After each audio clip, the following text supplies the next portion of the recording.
Israel accused of torturing UN workers to obtain false testimony about UNRWA. A recently released UNRWA document says that staff report having been tortured while detained by Israeli forces, who pressed them to provide false statements about ties between the agency and Hamas.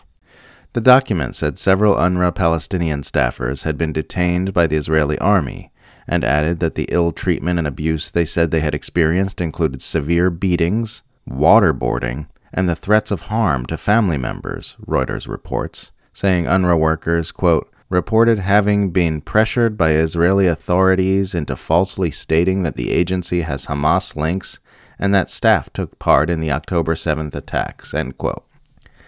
This is another one of those stories about Israeli offenses that are so stunning that at first you can mistakenly believe you must not be reading it correctly, especially since the Western political media class haven't been treating it like the jarring news that it is. If we had anything remotely like an objective news media in the Western world, reports that Israel tortured United Nations staff to get them to make false statements against a UN aid agency would be the top story everywhere, for days.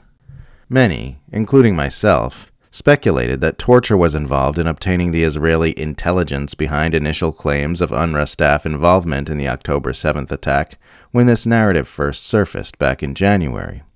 A senior Israeli official told Axios at the time that Israeli intelligence agencies came upon the information about UNRWA staffers largely through interrogations of militants who were arrested during the October 7th attack.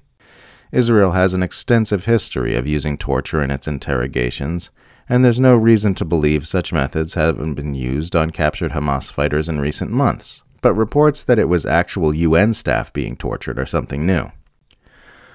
We may be certain that if it was Hamas being accused of torturing workers for international aid agencies to extract false confessions, we'd never hear the end of it. To this day, unsubstantiated rumors of mass systemic sexual violence on October 7th continue to dominate the headlines, resulting in scandalous instances of journalistic malpractice, despite the Israeli spinmeisters behind those reports having a much worse track record than UNRWA in the truth-telling department,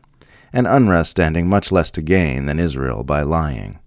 But that's what the information ecosystem looks like in the shadow of the empire. The flimsiest allegations against enemies of the U.S. centralized power alliance are spun as gospel truth and kept in the headlines for months, while even the most damning evidence against the empire never gets anything better than a cursory nod from the mass media and is then promptly memory holed as the daily news churn moves on.